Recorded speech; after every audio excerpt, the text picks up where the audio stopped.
দিল্লির রাত ছিল নিশ্চুপ, কিন্তু সেই নীরবতার ভেতর যে শব্দ ছিল তা ধ্বংসের পূর্বাভাস। অন্ধকার ঘরে বসে থাকা ভারতীয় গোয়েন্দা কর্মকর্তার সামনে তখন বারবার ভেসে উঠছে একটি চিত্র। বাংলাদেশের সেনাবাহিনী টুকরো টুকরো হয়ে যাচ্ছে। তিনি বিশ্বাস করতে চেয়েছিলেন এই প্রোপাগান্ডা সত্য হয়ে উঠবে, কিন্তু রাত যত গভীর হয়েছে সত্যের ঝড় ততই প্রবল হয়ে উঠেছে। হাতের কফির কাপ হঠাৎ টলে পড়ে গেল টেবিলের ওপর, যেন একটি অশুভ বার্তা ছড়িয়ে দিল সেই কক্ষে। অফিসের পুরনো ল্যান্ডলাইন হঠাৎ বেজে উঠল। স্যার, ইস্টার্ন কমান্ডে বিশৃঙ্খলা। তিনি স্থির হয়ে গেলেন। সেই মুহূর্তে বাইরে বাজ পড়ে। মনে হলো আকাশ যেন বলে উঠল, তোমার থুতু এখন তোমার চোখেই পড়ছে। রাতের জানালার পাশে দাঁড়িয়ে কর্মকর্তা আর একটুও ধূর্ত নন। তিনি এখন শুধু অবাক। তার চোখে স্পষ্ট ভয়ের রেখা আর ঠোঁটের ফাঁকে ফিসফিস। বাংলাদেশ সেনাবাহিনী ভাঙেনি, আমরাই কি ভেঙে যাচ্ছি? কিছুদিন আগেও ভারতীয় গণমাধ্যমে একটি মিথ্যা প্রোপাগান্ডা ছড়ানো হচ্ছিল। দাবি করা হয়েছিল বাংলাদেশের সেনাবাহিনী ভেতর থেকে ভেঙে পড়েছে। তাদের মধ্যে নাকি বিভিন্ন গ্রুপ তৈরি হয়েছে, কেউ আওয়ামী লীগের পক্ষে, কেউ বিএনপির, আবার কেউ জামায়াত ইসলামের। ভারতীয় মিডিয়া দাবি করেছিল সেনাবাহিনীর অফিসাররা নিজেদের মধ্যে লড়াইয়ে জড়িয়ে পড়েছেন।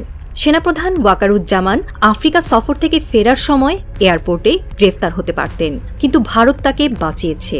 এমনকি জেনারেল ফয়েজুর রহমান নাকি হাউজ অ্যারেস্টে আছেন, কারণ তিনি ওয়াকারুজ্জামানের বিরুদ্ধে ষড়যন্ত্র করেছিলেন। এই গল্পগুলো ভারতীয় গণমাধ্যমে বড় আকারে প্রচারিত হয়েছিল, কিন্তু বাংলাদেশের সেনাবাহিনী একের পর এক বিবৃতি দিয়ে এসবকে মিথ্যা বলে প্রমাণ করেছে। তারা জানিয়েছে আমাদের মধ্যে কোনো বিভেদ নেই, সেনাবাহিনী ঐক্যবদ্ধ। এমনকি ভারতের একটি গণমাধ্যম ইন্ডিয়া টুডের জন্য মার্চ মাসে দুবার বিবৃতি জারি করে তারা এই মিথ্যার প্রতিবাদ করেছে। বিশেষজ্ঞরা বলছেন ভারত বাংলাদেশের সেনাবাহিনীকে দুর্বল দেখাতে চেয়েছিল, কিন্তু তাদের নিজেদের সেনাবাহিনীতে বিভেদ প্রকাশ পেয়েছে। ভারত যখন বাংলাদেশের সেনাবাহিনীকে নিয়ে মিথ্যা ছড়াচ্ছিল, তখন তাদের নিজেদের সেনাবাহিনীতে গভীর সংকট দেখা দিয়েছে। ভারতীয় সেনাবাহিনীতে ২৭টি রেজিমেন্ট আছে। এর মধ্যে গোর্খা রেজিমেন্ট একটি গুরুত্বপূর্ণ অংশ। এই রেজিমেন্টে প্রধানত নেপালি সৈন্যরা যোগ দিত, কিন্তু ২০২০ সালে নেপাল সিদ্ধান্ত নেয় তারা আর ভারতের জন্য সৈন্য পাঠাবে না। দ্য ট্রিবিউন রিপোর্ট করেছে গোর্খা রাইফেলসে ২০২০ সাল থেকে কোনো নিয়োগ হয়নি। নেপালের নিষেধাজ্ঞার কারণে সৈন্যের সংখ্যা কমছে। প্রতি বছর ৩০০ থেকে ৪০০ সৈন্য অবসর নিচ্ছেন, কিন্তু নতুন কেউ আসছে না। গোর্খা রেজিমেন্টের ৭টি ব্যাটালিয়নের মোট শক্তি ২০,০০০-এর কাছাকাছি ছিল, এখন তা ১৫,০০০-এর নিচে নেমেছে। বিশেষজ্ঞরা বলছেন এই রেজিমেন্ট বন্ধ হয়ে যাওয়ার পথে। ভারতের আরেকটি ঐতিহ্যবাহী রেজিমেন্ট পাঞ্জাব রেজিমেন্টও সংকটে। এই রেজিমেন্টে পাঞ্জাবের শিখ যুবকরা যোগ দিত, কিন্তু গত এক দশকে নিয়োগ কমে গেছে।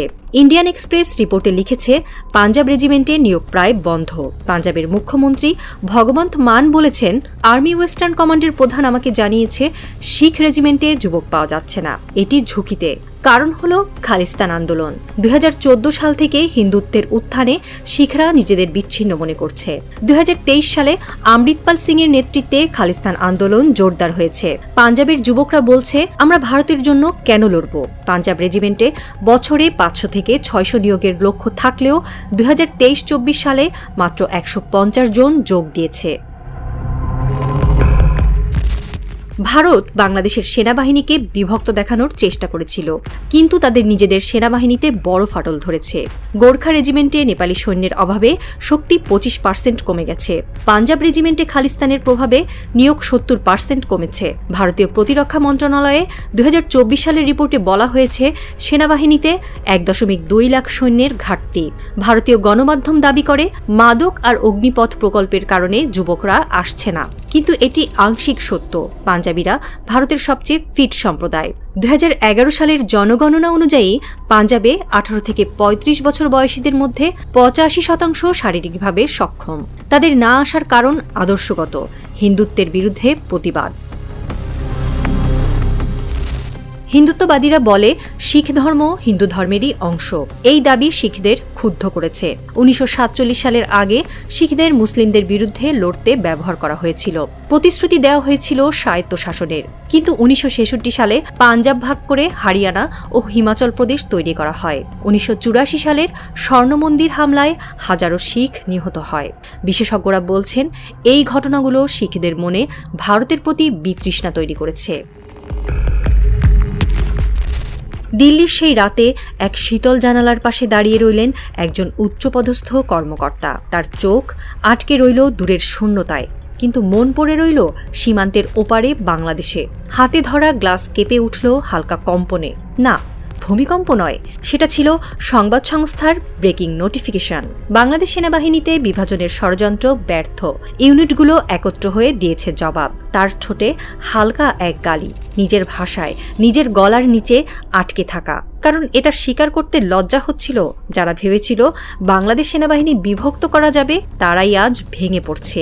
আমরা আর লড়ব না, এই স্লোগান এখন শত্রুর মুখে নয়, নিজের সেনাদের কণ্ঠে। দিল্লি বহুদূর ঢাকা, সেখানে ভোরের আলো আসছে এক নতুন দিনের প্রতিশ্রুতি নিয়ে। সেই প্রতিশ্রুতিতে শোনা যায় বুটের আওয়াজ, দেশপ্রেমের শপথ আর ঐক্যের স্পষ্ট ধ্বনি। বাংলাদেশের সেনারা নিজেদের ঠিক রেখেছে, এক বিন্দু বিচ্যুতি হয়নি। বাংলাদেশের মানুষ বুকের ভেতর গর্ব নিয়ে তাকাচ্ছে, আমরা এক দেশ, এক সেনা, এক পতাকা।